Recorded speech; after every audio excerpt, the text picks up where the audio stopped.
My Gigantic Cardamom Roll is striking and moist, and it's got ribbons of warm floral spice throughout. For my dough, I'll start with 4.5 cups of all-purpose flour, and I'll flavor it with a half teaspoon of ground cardamom, a teaspoon of kosher salt, 2¼ teaspoons of instant yeast, and 1/3 cup of granulated sugar.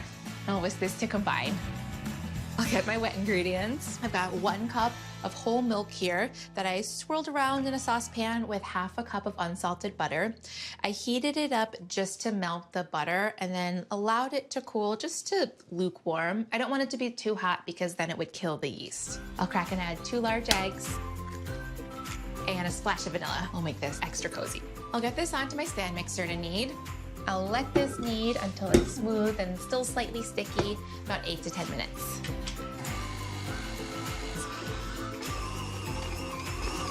Okay, it's looking smooth. It's feeling smooth. Ooh, smelling that cardamom. All right, I'll grab a new bowl. This is just coated with some neutral oil so the dough doesn't stick or dry out. I'll follow this up. Get a smooth, taut surface. I'll smush it around to get it coated in a thin layer of oil. I'll cover this up and then allow it to rise for 1.5 to 2 hours until it's doubled in size. This dough is puffy.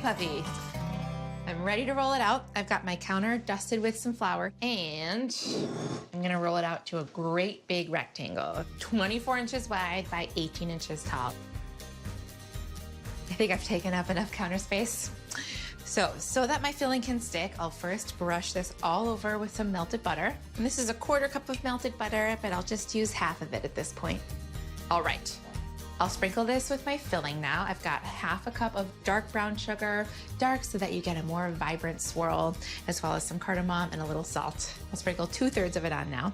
And I'm getting this all the way to the edge. I'll fold this in half lengthwise, and then I'll repeat this process. Another layer of butter and the remainder of my filling. And I'll fold this in half.